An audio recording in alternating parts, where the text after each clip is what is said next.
no es un tema que aparentemente sea nuevo, sino que ya venimos trabajando en esta casa, ya se viene trabajando, y la Junta de Andalucía ya viene trabajando desde el año 2016, cuando se creó un primer grupo de trabajo en el que, bueno, por aquello entonces evidentemente pues estaba el grupo socialista. Aquí presentes tenemos algunos de los que formaban parte de ese grupo.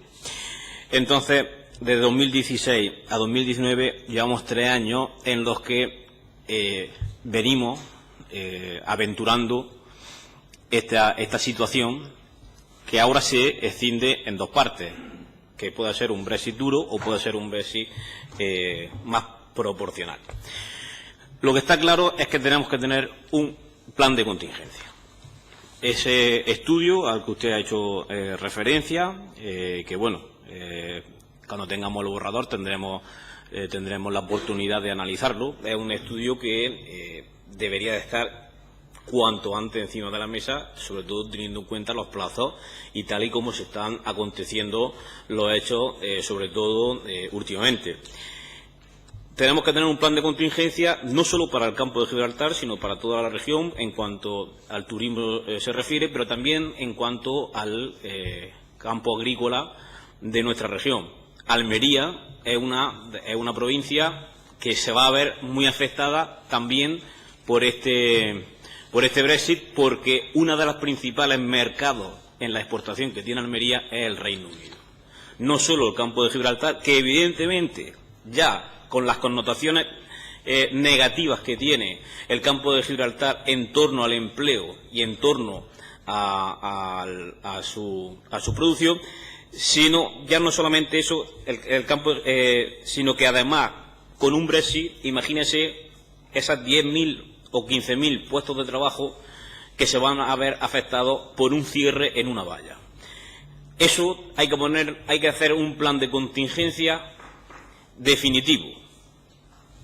No podemos estar especulando, y este comité que está haciendo ese borrador debe de ponerlo ya encima de la mesa. 3 años llevamos con este asunto. Se va dilatando en el tiempo. No sabemos lo que va a acontecerse en los próximos días.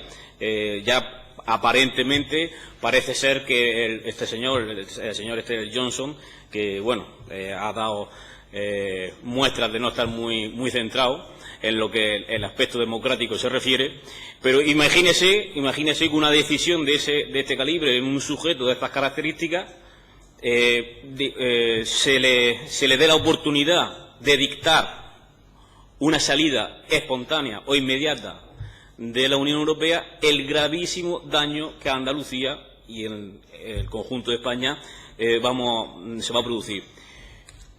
Tenemos que ser muy firmes y tenemos que ser muy cautelosos, señor consejero, y tiene que poner ese borrador ya encima de la mesa. Tenemos que empezar a analizarlo, porque si bien es cierto que lo van a hacer entre todas las consejerías, entiendo que el resto de grupos algo deberemos también de aportar, no solamente en nuestro caso Vox, sino también, por ejemplo, el PSOE, que ya en su día se reunió para esto, Adelante Andalucía.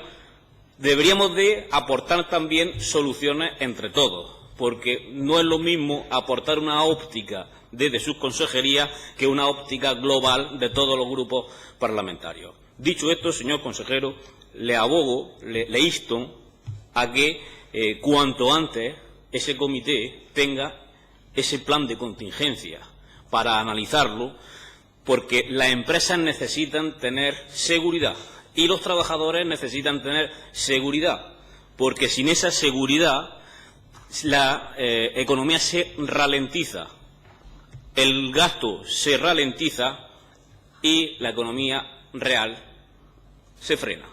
Con lo cual ya sabemos en esta tierra lo que ocurre cuando se producen esos casos. Como no es algo nuevo, que es algo que ya se viene aconteciendo, vamos, bajo nuestro punto de vista, tarde.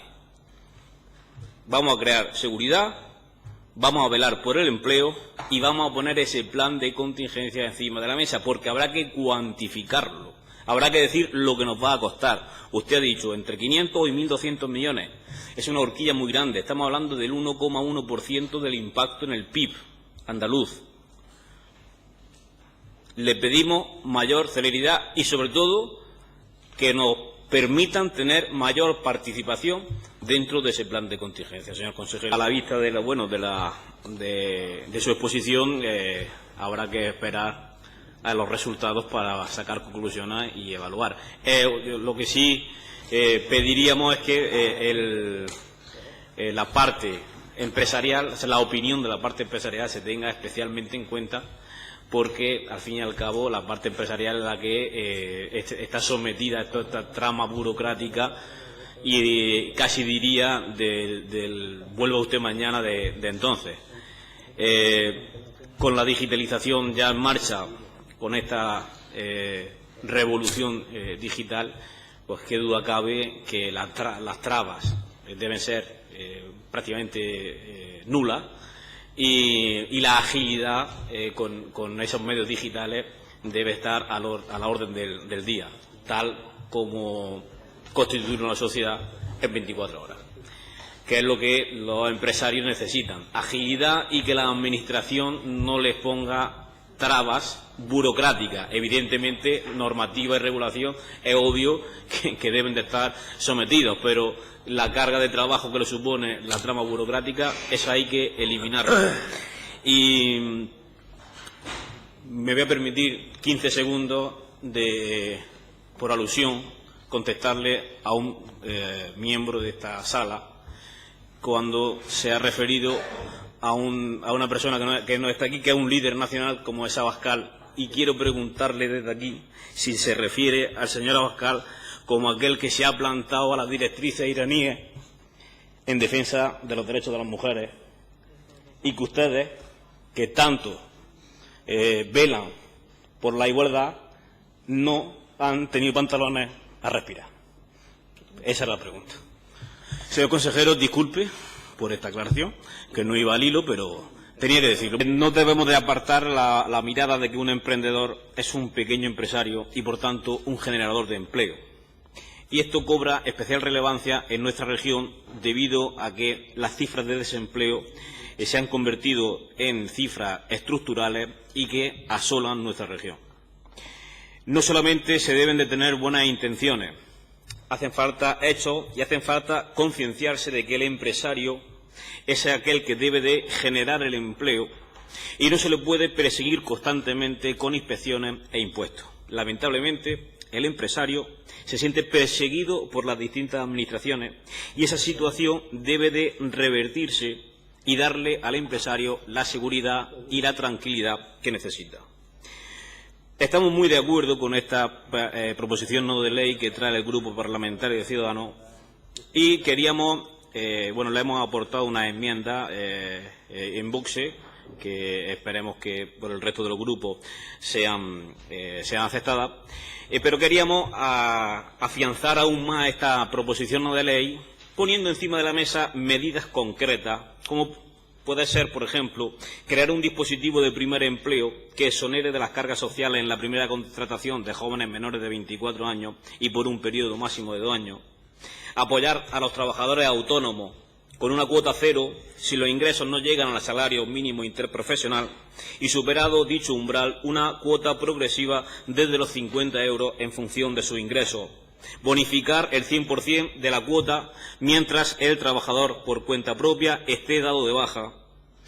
Concederle ayuda a los autónomos que hayan sufrido una agresión que le incapacite para ejercer su actividad, como es el caso, por ejemplo, del lamentable suceso que tuvimos en Almería este verano, en el que en el parador de la Hortichuela, en Roquetas de Mar, un inmigrante ilegal agredió a un agricultor, dejándolo casi al borde de la muerte.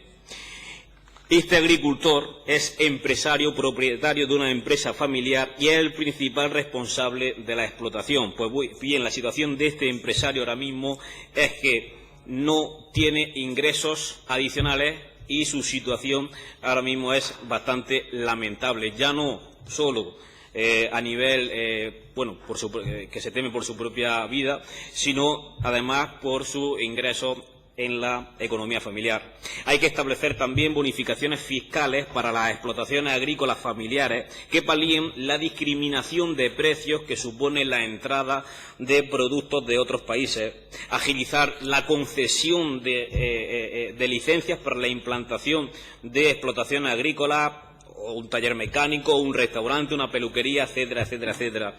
No puede el empresario tener esas trabas burocráticas que le impidan de una forma ágil llevar a cabo su iniciativa empresarial. Es decir, todas estas medidas que deben de ponerse en marcha para fomentar la creación de empleo a través de los emprendedores son medidas que probablemente sean agradecidas y bienvenidas por parte de ellos.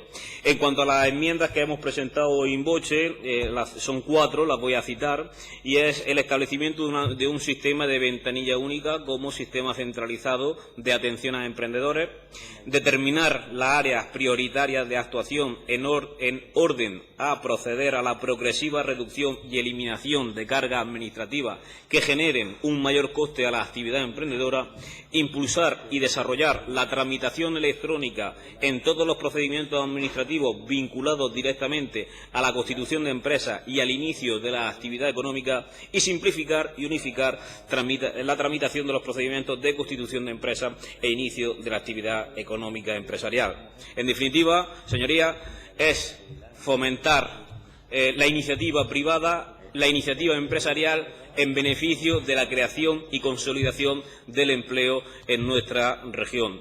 Sin más dilación y por no extenderme mucho más, doy por concluida mi intervención. Muchas gracias.